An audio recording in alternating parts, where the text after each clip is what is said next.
இவ்வளவு பெரிய குடும்பத்துல நீ மருமகளா வாக்கப்பட்டு வந்திருக்க. ராணி மாதிரி உட்காந்து ராஜ்யம் பண்றதை விட்டுட்டு எதுக்குமா அந்த வேலையெல்லாம் செஞ்சிட்டு இருக்க? இதுல என்னக்கா இருக்கு? நம்ம வீட்டு வேலையா நம்ம செய்யறோம், அவ்வளவுதானே. நான் கேக்குறேன்னு தப்பா நினைக்காத. இங்க நீ நல்லபடியா தானே இருக்க, சந்தோஷமா தானே இருக்க.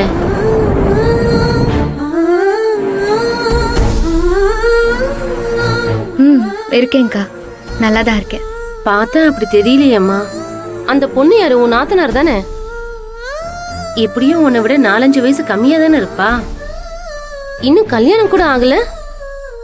வந்து நின்னுகிட்டே ஏங்கிறா, இங்க வான்னு அதிகாரமா கூப்பிடுறா. ஏன் இந்த வேலையை செய்யலன்னு திமுறா வேற கேட்டுட்டு இருக்கா. என்னம்மா இதெல்லாம்? என்ன வார்த்தை அது ஏங்கிறது? ஏன் அண்ணின்னு சொல்ல மாட்டாளா? அவதான் அப்படி பேசுறான்னா இங்க இருக்க யாரும் அதை கேட்க மாட்டாங்களா? நீயும் உன் அப்பா சிங்காரமும் உன் 2 தங்கச்சிங்களை வச்சுக்கிட்டு எப்படி எல்லாம் கஷ்டப்பட்டீங்கன்னு நம்ம ஊர்ல இருக்க ஒவ்வொருத்தருக்கும் தெரியுமா? நானும் கண்ணால பாத்திருக்கனே. அவ்வளவு கஷ்டப்பட்ட புள்ள ஒரு நல்ல இடத்துல வாக்கப்பட்டிருக்கேன்னு நாளை எவ்வளவு சந்தோஷப்பட்டேன்னு தெரியுமா? ஆனா உன் பொழப்பு இப்படி இருக்கேம்மா. என்னத்த சொல்றது? சரி, உன் புருஷன் உன்னை நல்லபடியா வச்சுக்கிறாரா இல்ல அவரும் ஏதாவது சொல்லுவாரா? இல்லக்கா, அதெல்லாம் ஒண்ணும் இல்ல. அவரும் நல்லாதான் பேசுவாரு. எவ்வளவு பெரிய குடும்பமா இருந்தாலும் மாமியார் நாத்தனார் குடும்பம் மட்டும் விடாது போல இருக்கு. உன் மாமியாக்காரியும் உன்கிட்ட மூஞ்சி கொடுத்து பேச மாட்டேங்குதே. நானும் பாத்துக்கிட்டு தானே இருக்கேன். வேண்டாங்க்கா, இந்த பேச்சை இதோடு விட்டுறலாம். ஏதோ இருக்கேன். இத பத்தி ஊர்ல யார்கிட்டயும் எதுவும் சொல்லாதீங்க. என்னமோ நிறைஞ்ச மனசோட வந்தம்மா. ஆனா இப்ப ஒரு மாதிரி இருக்கு. நீங்க நினைக்கிற அளவுக்கு எல்லாம் ஒண்ணும் இல்லக்கா, நான் நல்லாதான் இருக்கேன். சரிம்மா, பார்த்து பத்திரமா இருந்துக்கோ. வேற என்ன சொல்றது? பத்திரிக்கை வைக்கணும். ஒரு தாம்பல தட்டு இருந்த குடும்பம். இதோ இங்க இருக்கு. இது போதுமா?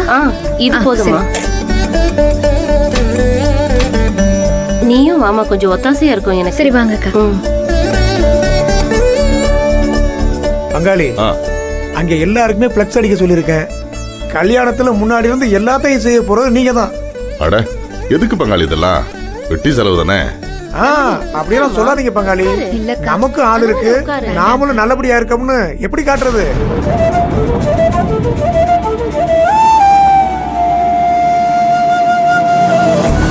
வாப்பா சூர்யா.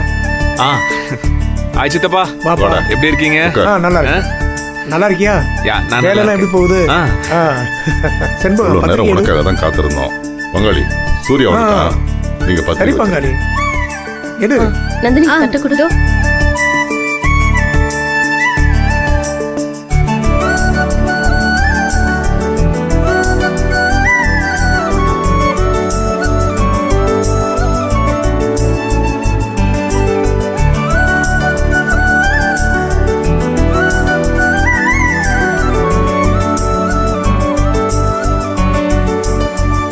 வாங்கிக்கங்க பங்காளி.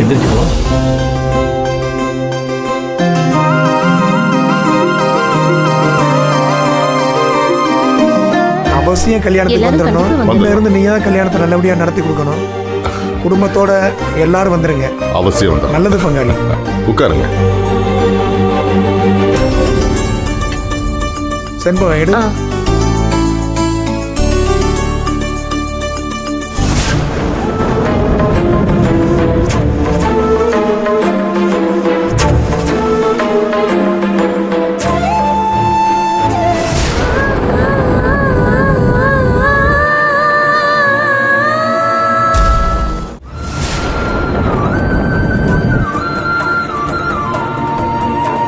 சூர்யா, சித்தப்பா, இப்படி வாப்பா. வாட்? இப்படி வந்து நில்லுப்பா. இங்கயா? நில்லு. இங்கயா? நந்தினி, நீயும் வாமா. நீயும் வாமா. வாமா, வந்து நில்லு. இல்ல மாமா, வேண்டாம் மாமா. வாமா. என்ன பங்காளி, என்ன அவனுக்கு எதுக்கு தனியா பத்திரிக்கை வைக்கிறீங்க? அப்படியெல்லாம் இல்ல பங்காளி. பசங்களுக்கு கல்யாணம் முடிஞ்சாலே தனி குடும்பமா தான் நினைக்கணும். அப்பதான் அவங்களுக்கு ஒரு பொறுப்பு வரும். ஓ, பொறுப்பா சித்தப்பா? சித்தப்பா, அப்படின்னா இந்த வீட்டை ரொம்ப பொறுப்பா இருக்கிறது என் பொண்டாட்டி தான். நந்தினி, நந்தினி இங்க வா. நாங்க 2 பேரும். சரிப்பா. அதெல்லாம் வேண்டாம். ஏய் நந்தினி வா, நந்தினி வா.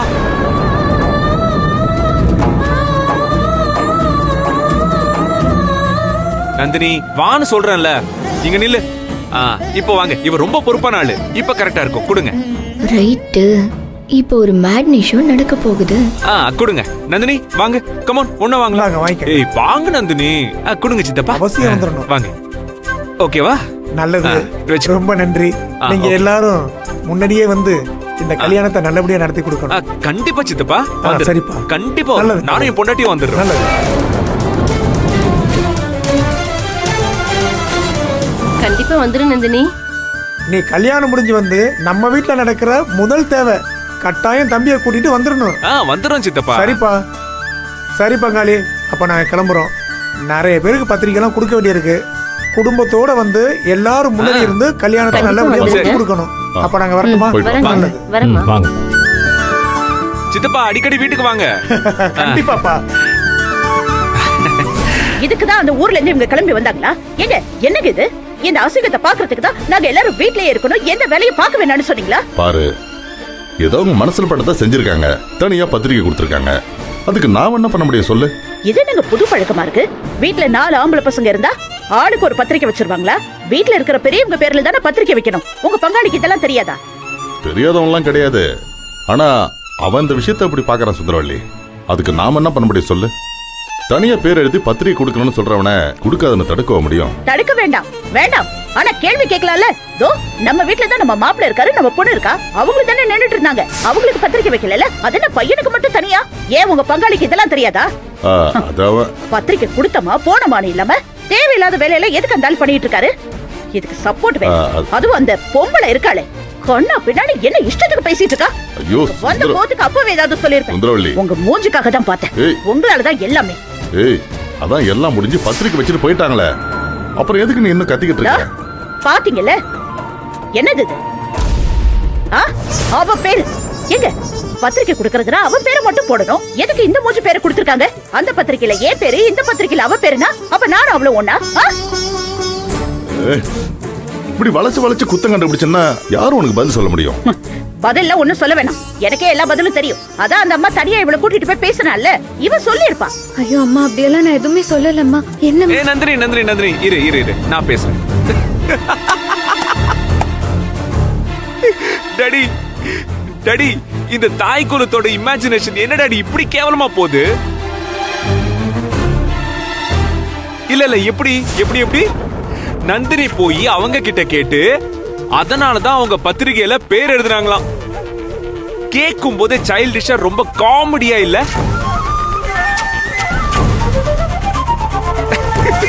டாடி, எனக்கு சத்தியமா ஒரு விஷயம் புரியல.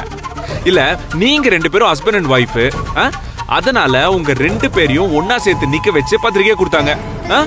அதே மாதிரி தானே நானும் என் பொண்டாட்டி நந்தினியும். இதுல இவங்களுக்கு என்ன டாடி பிரச்சனை?